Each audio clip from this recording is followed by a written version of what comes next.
And welcome back to the channel. In today's video we'll look at the UPLUS AGM battery, which is for the Jeep Wrangler JL, in my case 2020 Sport, and we'll be looking at the battery and we'll be installing the battery. Let's get started with the video. Hey, thanks for watching again. As I mentioned, this battery is an AGM battery. This battery is bigger. So when I say bigger, it's longer, and it's also bigger 80 amp hour versus I believe 60 or 65 amp hour, which the OEM factory battery is usually in your Jeep Wrangler. In this case, I requested a bigger size because this gives you the option to actually delete your auxiliary battery, which I believe is responsible also for the start-stop system and other stuff in your car. So that is pretty cool that you could do that. I'm not doing this in this video because my auxiliary battery is still good. Just replaced it recently, so I just want to go with a bigger battery, which will help probably as well with all the loads I'm having, as you have seen maybe up there, lights installed and whatnot. So this will help for that. But UPLUS also has the original OEM size battery available in case you're interested in that. So this battery is a H7 Group 94R. It's a 12 volt, 80 amp hour, 850 CCA, cold crank amps, and model AGM L80 up. So it is longer than the factory one. So what I did already, and that's what I usually do, I charge all my batteries, in this case also this one, so that I can have a full load when I start the car. I don't have to rely on the alternator and take some time to recharge it all the way. So that's what I did already. And we'll look at the car now, where to install it and what tools you will need to take the old one out and install the new battery. So I want to give you a little warning because I have so many other stuff in there. It's possible that you don't have that and it's way easier than mine. But I'll show you at least how it looks like before I start with the battery taking out. So a few more things about the battery and the specification so you get an idea. Besides, the link is in the description below, of course. Here are the dimensions of this battery. That is very important, just to understand what you're dealing with. And what's cool about it as well, withstand harsh climate conditions. You see the temperature range, which sometimes you have no idea, but usually it should be written on the battery, on your battery, which you have and taking out. But everything else should be pretty much the same, so we shouldn't have big trouble to install this battery. We'll see if that's the case. So let's get to the car. So this is my fender, as you can see, the passenger side over here. Sorry, I'm sometimes a little bit in the way, apologies for that, but the battery is right here. So what does that mean? In my case, I do have this VOS switch, which controls inside a couple of my lights I've installed on the car. I was talking about, I have not made a video about this VOS switch, but there are a bunch of videos out there in case you're curious about that. What I need to do to get to the battery is actually taking those two bolts out. Then I can lift this up, then I have access to the battery, and then the only tool you will need usually is a ratchet, which will go over here, probably the 10 millimeter, I would assume. Same one with the positive over here. I have so much more stuff on here, so don't be intimidated. That's just me. But when you look, specifically here, my negative terminal, I just have an adapter on here as well. So this might be totally overkill what I have and maybe not good wiring. Don't use mine as an example. I just did that because I felt like it's okay and good to deal with. Same over here with this relay, which I'm using for my winch. You may have seen the video up there somewhere. So that's what I'm using. I'll take this out and then I'll show you how to get access to the battery. Alright, I do have quite a lot of stuff which I moved over. Hope I have space. So now we need to loosen this one here, which is a 10 millimeter. So right here, this one, it's a negative. Then we want to push it away, ideally next to the reservoir so it's not touching anything. And then we want to get here to this one, and that's the positive side, which we also want to loosen. And then we can also flip this off, so like so. Then have it away from here, ideally, don't touching. I'm using the cap from the new battery, which should fit right here. And I'll do the same with the positive over here. Should be loose already, there it is. Just putting this on, so everything's safe and secure. And next one, you can take off this nice and beautiful cover here.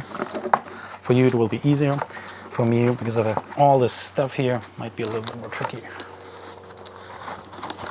By the way, this cover might not fit on the new battery, by the way, because it's way smaller, as you can imagine. So here we are. Now we can see the old battery. And what we do need to do next is there are some bolts down here and here. believe it's just one side. 10 millimeter here towards the fender. Therefore I need an extension, or 2 extensions, we'll see. You could do that with your impact or with your screw. 10 millimeter.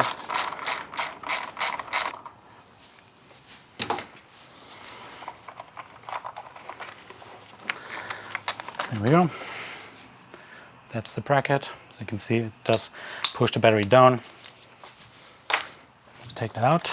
Now you should be able to move the entire battery out. Now you can clean everything up. I'll do that and vacuum it and clean it really quick, and then we'll get you back into this installation. So in case you're wondering, the direct comparison, here you see the size difference. And there is a bracket inside of the tray, which I will show you, which we need to remove before we can install the bigger battery. So when you look down here, you can see that's the entire tray. This one is front. It's hard to not stand in the light, sorry. Here we are. And we can see here, that's where the bracket is. Just this plastic piece we need to remove, and now you see down here it's empty, so we need that because we need that extra space. It's important you remember the orientation of the negative and the positive terminal, and because you want to do the same when you put it back in, obviously.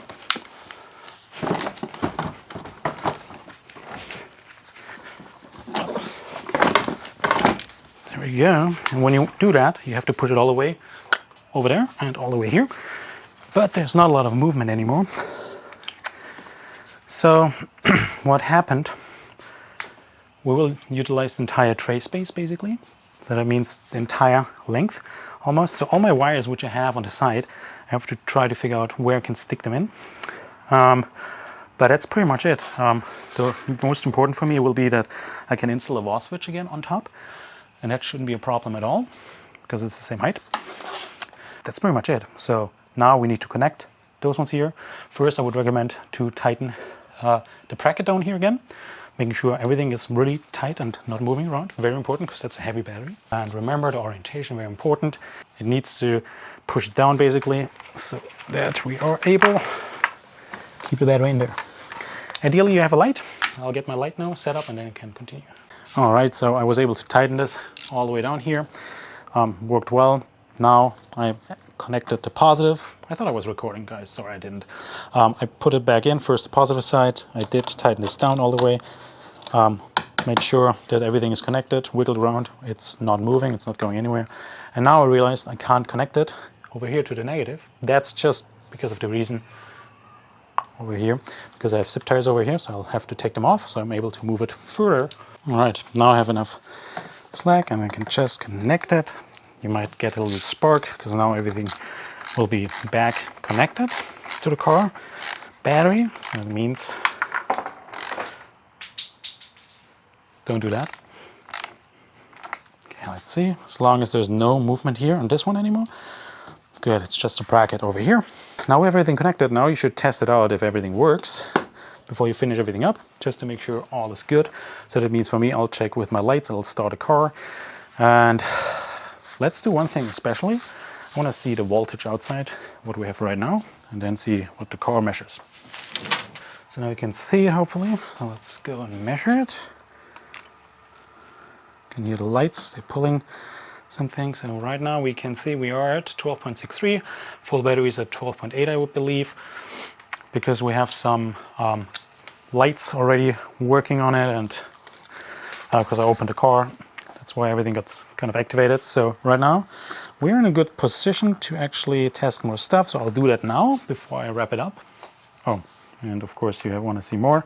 That's pretty much it for here. So I'll take you inside now and see what the battery tells us, or at least the reading, 12.6 versus inside of the car. So I don't want to start the car. Man, every time I film in here, it's horrible. It feels like it's so dirty, but it's not. Putting it in the run position. It means a lot of stuff is now getting there. Let's see, we need to go right there. So now we have the reading, 12.4, 12 point something. You have to imagine also the auxiliary battery and the normal battery are not connected, which means depending on how long the car was parked, it's possible, Let me do that. It's possible that the batteries now, the big battery, the new battery is charging the small battery right now. But here we go, 12.6 volts. So yeah, I'll wrap everything up outside and then we'll do a test drive to see if the start-stop does work immediately or does it need to charge longer. But does it work even? So for some people it's very important. Let me do that and then we'll start driving. All right, let's get started. Car does start, that's a good sign. So this is a handheld, really bad. You can see our battery is ramping up and charging. That's exactly how it should be. Let me see, start-stop is on, temperature too low. I'll start driving and then we'll see if it does start, stop, in my case stop and start.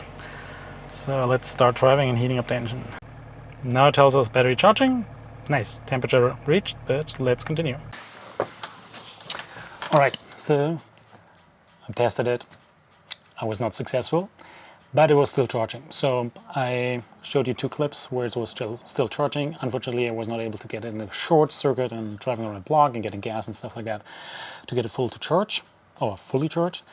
So, but stay assured, I'll drive today. I'll finish up this video here. In case there's anything to add, I will have a follow-up video immediately after this video, in case it does not perform as it should. Now you know how the installation works, especially because it's a bigger battery, what you need to pay attention for, and then you can do it yourself. It's straightforward, it's easy, everything worked out great, except for the start-stop, but maybe you don't like start-stop anyways.